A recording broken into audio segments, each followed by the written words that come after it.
Bonjour à tous, bienvenue sur francinfo.fr, ravi de vous retrouver. Nous sommes jeudi 2 décembre.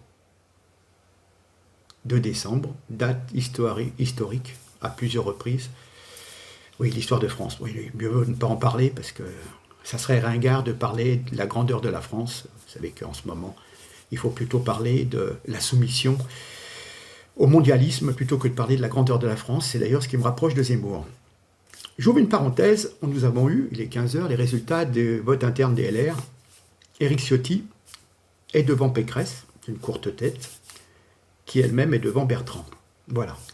Donc Ciotti, qui n'était pas dans les favoris au départ, a montré avec les arguments justement de souveraineté, d'immigration, de sécurité, de beaucoup de choses, en tenant un peu le même message que Zemmour.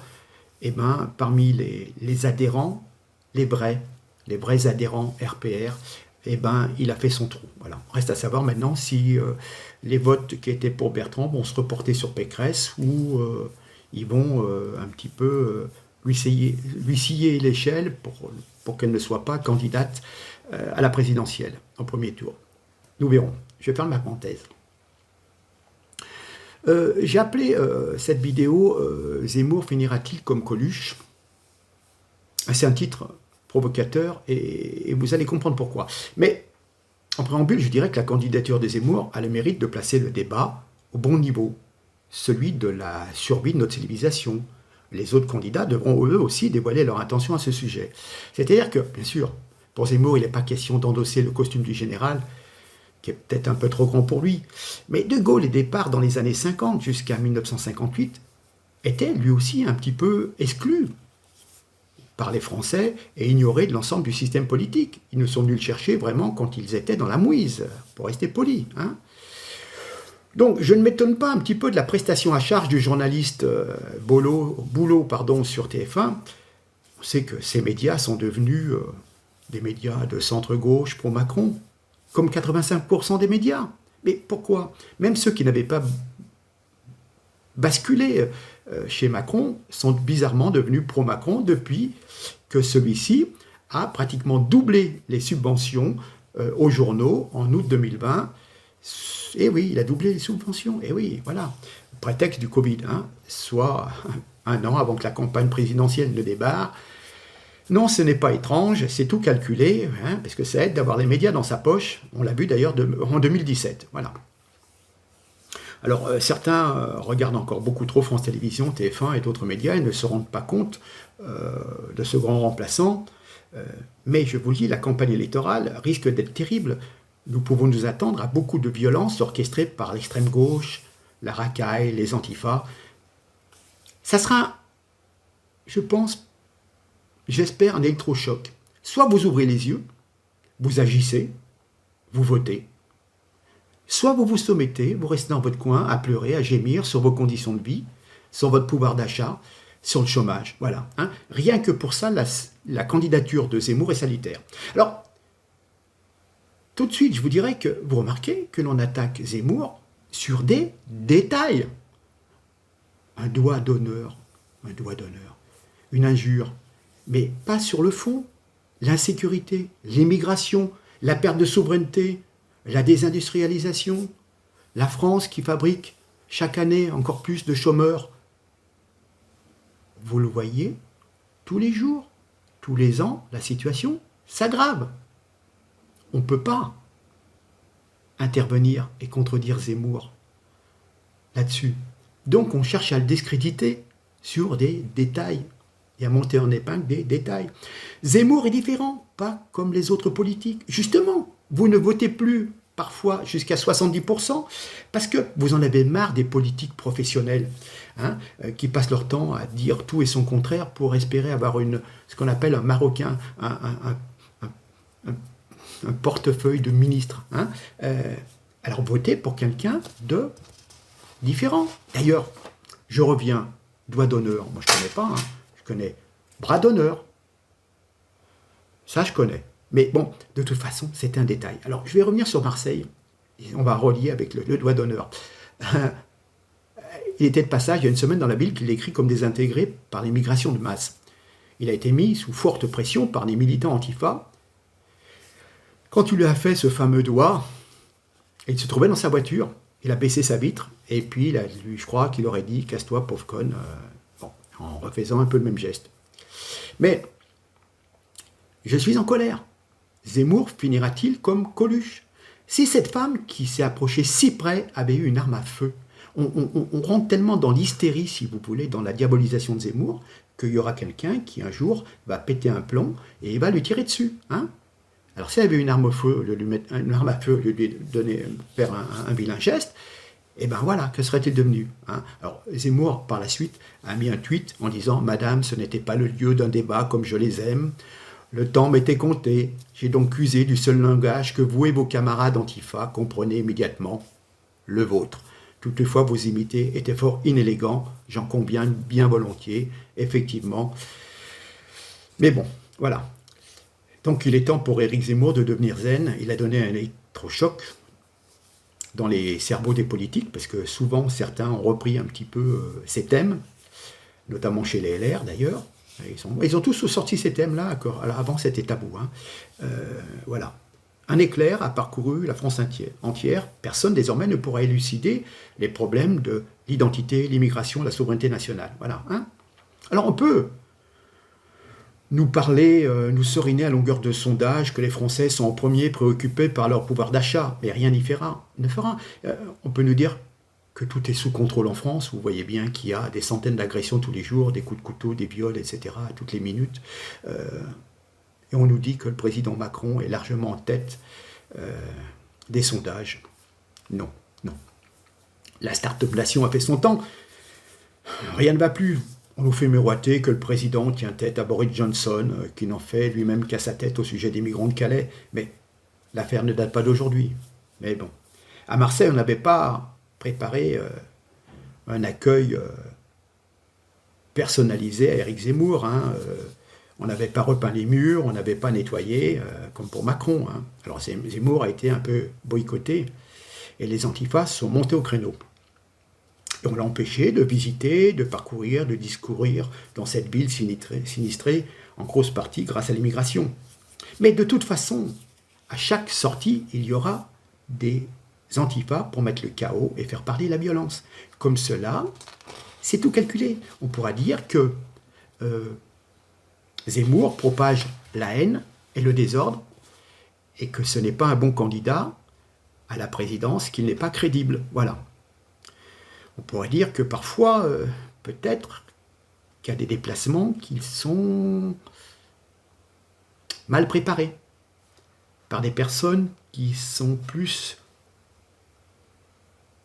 dans l'esprit, dans l'intelligence, dans les autres études supérieures, mais pas par des gens de terrain. Voilà. Nous avions proposé avec mon ami Daniel à deux personnes de l'entourage très très proche de Zemmour de créer, c'était en juillet et en août, de profiter de nos contacts avec quelques chefs militaires pour créer une sorte de garde prétorienne autour de Zemmour. Hein. On aurait pu faire ce qu'on appelle un petit département sécurité, comme il y avait à l'époque du Front National, composé en majorité d'anciens légionnaires, notamment une personne qui était pilote d'hélicoptère en Afghanistan, d'anciens paras. Cela aurait évité le scénario pitoyable de Marseille, où Zemmour est presque obligé de s'éclipser devant 50 antifas qu'on n'arrive pas à contrôler, bien entendu. Nous l'avons vu il y a une semaine sur la place de mon enfance, place du Pont, la Guillotière. Pour l'émission de Morandini, il a fallu, je crois, 200 CRS pour faire barrage, pour éviter les antifas. Vous pensez bien qu'à chaque déplacement de Zemmour, les préfets qui sont soumis à Macron ne vont pas mettre à disposition de Zemmour des forces de l'ordre pour qu'il puisse faire campagne tranquillement. Voilà. Hein. On avait même proposé à l'époque une rencontre entre le général Picmal et Zemmour, mais on n'a jamais daigné nous apporter une réponse et écouter ce qu'on avait à dire. Est-ce que nous n'avons pas fait peut-être l'ENA, mais en tous les cas, nous savons ce que c'est que le terrain, et c'est très très important. La façon de parler aux gens, de gérer les gens, de gérer les militants, les sympathisants, leur témoigner un certain respect, leur demander beaucoup, mais avec respect envers eux. Et ça, parfois, vous avez certaines têtes bien pleines, peut-être bien faites, mais qui, de leur hauteur, ont du mal à communiquer avec les gens qui sont sur le terrain. Voilà. Et qui fondent beaucoup d'espoir dans la reconquête patriotique. Bref. Donc, les critiques sont tombées en avalanche sur la déclaration de candidature d'Éric Zemmour. Mais ça témoigne, si vous voulez, de l'aveuglement entretenu ou subi des commentateurs et du grand malentendu qui règne dans la politique française, largement depuis 2017, sans doute depuis plus longtemps. Alors on vous dit, cette vidéo elle est anxiogène, il y a une référence gaulienne qui est ridicule, ce caractère nostalgique, marqué par un regard davantage tourné vers le passé que vers l'avenir, l'absence de propositions précises dans le domaine économique. Mais ça, c'est pas dans un clip de candidature qu'on va dire on va faire ci, on va faire ça, nanana, nanana. Il parle de son inspiration. Voilà. Mais pourquoi nous regardons dans le passé? Mais dans les 30 Glorieuses, tout l'appareil d'État fonctionnait. Hein. Vous aviez des bureaux de poste qui étaient ouverts, l'école, ça fonctionnait, nous avions du travail, parfois du travail difficile, mais il y avait du travail. Hein. Peu de chômage, une sécurité partout, même dans les banlieues, pas de trafic de drogue dans chaque allée, ni de coups de couteau par des islamistes, pas de migrants venus mendier à chaque feu rouge, etc., etc. Donc, pour le citoyen ordinaire, le citoyen lambda, ce ne sont que des regrets d'une époque qui était quand même bien meilleure. Hein. Les journaux se moquent des images de noir et blanc de notre nostalgie, mais c'était quand même pas mal. Hein. C'était pas mal. Voilà. Donc, il y a une cohérence, si vous voulez, dans cette vidéo de Zemmour, du fond et de la forme, du décor, de la démarche, du style, du contenu. La candidature de Zemmour est différente des autres parce qu'elle procède d'une vision à la fois plus haute et plus large. On l'a déjà dit, il ne se prend pas pour le général, mais on parle d'une hauteur de vue. On ne parle pas d'un mandat de 5 ans, voilà, un mandat présidentiel de 5 ans, et des mesures à prendre, mais de se rééquilibrer dans le siècle. Notre nation est allée souvent de la grandeur au déclin. Il y a eu une succession de régimes, de gouvernements. L'histoire est tragique et nous apercevons que par cette histoire, il y a eu le tombeau de certaines civilisations et des peuples qui laissaient la place à d'autres civilisations, à d'autres peuples. Et ce qu'il faut retenir, c'est que ces civilisations, c'est notre civilisation, la mort peut la saisir comme elle a saisi les personnes brutalement, sournoisement. Oui, la débâcle, l'invasion ressemble à un infarctus, à la lente dégradation de l'esprit public, des mœurs, des capacités de défense matérielles, spirituelles, comme une espèce de cancer. Hein. Voilà, en 1940, la France et sa Troisième République était sans doute un peu cancéreuse, voyez. Et puis le désastre militaire a ressemblé à une crise cardiaque. Aïe, occupation par les nazis. Et puis, libération, notre pays a su se relever. Et cette fois, ce n'est pas une percée militaire de l'ennemi, mais c'est une lente conquête par des peuples qui ne s'assimilent pas. Et la fierté nationale est systématiquement détruite. Notre identité, vouloir conserver son identité, c'est coupable. Notre souveraineté, elle est érodée, il n'y en a plus, elle a disparu, hein, au profit de Bruxelles et des Américains. Voilà. Le vieux peuple combattant, ce pays bâti à coups d'épée, cette nation jalouse de sa culture, de son histoire glorieuse, de son patrimoine matériel et intellectuel, et bien maintenant, c'est quoi? C'est un troupeau de consommateurs ballottés de peur en peur, réchauffement climatique, le Covid, voilà, alors on est soucieux de conserver, d'acquérir son petit profit personnel, ses petites jouissances, on a sa télé câblée, ses abonnements, on se contente de peu que ça disparaisse, mais justement, vous ne faites rien, donc ça disparaîtra. Votre sécurité, vos biens matériels. Hein. Alors, Zemmour privilégie logiquement cette angoisse parce qu'elle est essentielle. Elle est la seule. Cette angoisse, il nous faut un pouvoir politique souverain, responsable, vraiment responsable, qui ne dépende pas, que ce pouvoir ne dépende pas d'autres niveaux plus hauts, comme l'Europe, comme l'OTAN, comme les États-Unis, etc. Hein. Donc, il faut qu'on puisse avoir confiance au président de notre pays, oui, qui a un lien. Et là, vous savez très bien qu'on passe son temps à nous mentir, et puis, quand il y a un gros problème, on dit « Ah, ben c'est pas nous, c'est Bruxelles, c'est l'Europe, vous comprenez, et voilà, donc c'est normal, on ferme des usines, on les met en Pologne, et puis vous, ben, vous êtes au chômage, et puis vous n'avez plus rien à bouffer. » Voilà. Hein. Sauver notre pays du déclin et de la décadence est la priorité absolue. Le déclin se mesure à notre recul économique, à notre longue série de déficits, notre dette, chaque fois gonflée, malgré les artifices de la planche à billets. Vous voyez bien que nous avons une perte d'influence géopolitique au Liban, du Liban jusqu'au Pacifique. Que dire encore? On passe par l'Afrique francophone, mais c'est bon, on est complètement... Il y a les Russes, il y a les Chinois, c'est terminé. Notre décadence s'affiche aux yeux de tous par le règne des minorités qui minent la cohésion nationale.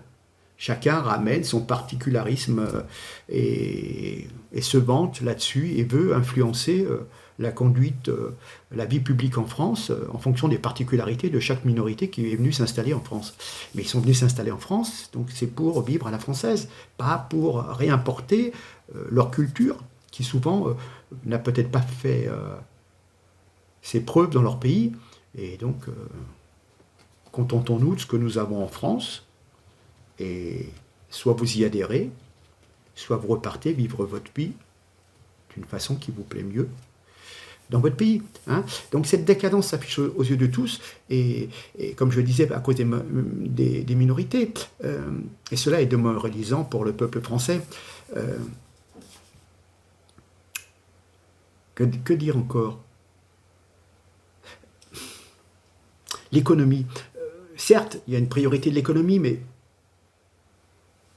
une économie sans un redressement politique, comme la France l'a vécu en 1958, malheureusement ça a été gâché un peu par la guerre d'Algérie, malheureusement j'en veux au général pour cette histoire, mais voilà, il faut qu'il y ait un espoir, un patriotisme. Le pouvoir d'achat c'est important, mais en même temps il faut qu'on sente une cohésion d'un pays, et c'est très délicat, voilà. Donc les électeurs de François Fillon, ceux de Marine Le Pen, peuvent s'unir dans cet élan, tous ensemble, dans ce combat. Bien d'autres peuvent les rejoindre pour échapper, si vous voulez, à cette prédominance de technocrates dont on s'aperçoit que malgré le bagage, les études, c'est relativement inefficace. Quand on voit les résultats de notre pays en économie, quand on voit qu'on est soumis à des multinationales américaines,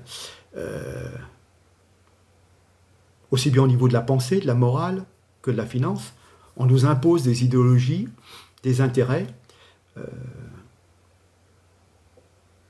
La France, qui était le siècle des Lumières, dont tout le monde s'inspirait, ben maintenant, voilà. Donc, Zemmour est le seul à incarner cette espérance. Certes, son profil, son origine, sa profession, sa confession de naissance, sa confession religieuse, c'est inattendu, mais ça révèle l'état de la France, incapable d'avoir un leader, un héros issu de sa majorité, un homme politique, un général, voilà.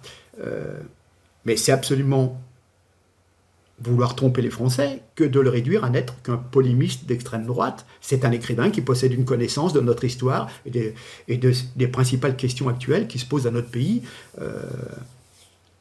Et c'est une culture certainement bien supérieure à celle de certains politiciens ou des commentateurs, des journaleux qui babent à longueur de journée sur quelque chose qui leur est étrange parce qu'ils sont tellement dans un système mondialiste, internationaliste. C'est, voilà. Donc, ils ne le comprennent même pas, d'ailleurs. Voilà. C'est certainement un très bon candidat lors des débats. Hein, voilà. Alors, la réussite ou l'échec, il y a de gros intérêts en face. Et il bouscule. Hein. C'est pour ça qu'il y a un acharnement médiatique contre cet homme. Voilà. L'utilisation de la moindre rumeur, du moindre geste à son encontre. Certes, le doigt d'honneur, mon Dieu. Il aurait dû faire lever de la victoire, peut-être. Mais voyez, on reste sur les détails et parce que sur le fond, il a raison. Il a raison. Alors, la télé, Gilles Boulot, bien sûr, dès le départ, alors on a critiqué, ah oui, il y avait mais je reviendrai plus tard sur les droits télé, sur les images, etc. Mais, donc, dès que la candidature a été annoncée, il a encaissé une lourde charge des médias progressistes, et il a regretté de ne pas avoir pu parler de son programme. Au départ, ça devait durer plus de 10 minutes, et en 5 minutes, c'était bâclé. Donc, il a estimé, il a dit un vilain mot à son encontre de Gilles Boulot, mais Gilles Boulot a voulu faire un peu le malin, car il l'a traité non pas un candidat à la présidentielle, mais en tant que journaliste qui voulait faire le buzz, quoi. Voilà. Hein. Mais rappelez-vous, je crois que c'est le même Gilles Boulot qui recevait Emmanuel Macron le 1er février 2017. Et donc, Emmanuel Macron, écoutez bien, vous voyez le manque d'honnêteté intellectuelle. On est en pleine affaire François Fillon. Emmanuel Macron passe au journal de TF1 et il dit « Pour ma part, je n'ai jamais eu dans mon cabinet un collaborateur s'occupant de ma circonscription. » Mais Emmanuel Macron n'avait jamais eu de circonscription car il n'a jamais été parlementaire. Il ne s'est jamais soumis au vote des électeurs avant la présidentielle. Hein. Et Gilles Boulot, tout malin qu'il est, il aurait pu dire à M. Emmanuel Macron, mais dit, monsieur, vous me dites, vous n'avez pas de collaborateur, mais vous ne risquez pas d'en avoir, vous n'avez jamais été élu. Ah non, non. Voilà. Mais pour Zemmour, face à Zemmour, il a voulu faire son malin, il ne l'a pas questionné sur le programme politique, il a insisté sur des polémiques montées en épingle, des commentaires de commentaires, ah oui, l'introduction du nom Berbère Zemmour, c'est l'Olivier, enfin bref, voilà, des détails. Non, monsieur, vous présentez, alors quel programme économique, etc., les alliances, la Russie, la position de la France, etc. Voilà. Non, on va sortir tout juste la couleur de sa cravate ou de sa chemise, quoi. Voilà. Hein. Alors, effectivement, des médias qui sont soi-disant impartiaux s'escriment à discréditer la vidéo de candidature, notamment parlant d'une supposée utilisation illégale des images. Qu'ils s'escriment, hein, cette insistance pourrait s'avérer contre-productive en suscitant la curiosité des électeurs qui iraient la consulter. La question de la légalité est moins tranchée que ce qu'on veut bien vous dire, car dans certaines limites, la demande d'autorisation n'est pas nécessaire. Ce sont des extraits à titre d'illustration. De mettre quelques films en noir et blanc avec des grandes figures, ou de passer Delon, Belmondo, Johnny Hallyday, nos belles années, les années de notre jeunesse, comme je vous l'ai dit, le temps où on pouvait sortir, aller à un concert sans se faire voler sa voiture, sans se faire agresser, sans prendre un coup de couteau, sans avoir des bagarres dues à la drogue, des choses comme ça, vous voyez, c'est de l'illustration. On parle de la belle époque avec des personnes qui nous rappellent ces bons moments, c'est tout. On ne cherche pas à se faire élire en montrant une photo de Johnny, mais simplement on parle du passé et avec nostalgie. Et donc on montre toutes les grandes figures de cette époque. Voilà. Enfin, bon, voilà. Et par ce biais, on cherche à faire croire que Zemmour vole l'utilisation des images. Alors déjà, qu'on lui met des condamnations d'opinion, pour avoir certaines opinions, il est condamné. Enfin, on lui fait des procès et souvent, il en sort victorieux. Hein. Et on cherche là, on lui dit, voyez, regardez, ça commence mal, il a utilisé des images sans demander les autorisations, mais il est vrai que parfois, pour passer 10 secondes d'un extrait, c'est pas comme si vous passez 1h30 d'un film. Vous passez 1h30 d'un film, vous demandez une autorisation, vous payez des droits. Pour passer un extrait à titre d'illustration, je répète, c'est des choses qui se font couramment. Voilà. C'est tout. Donc, faites très attention à ce que les médias veulent bien en parler. Ils le présentent toujours sur des aspects négatifs et cherchent le détail. C'est un détail. Par rapport à tout ce qui se passe en France, ce sont des détails.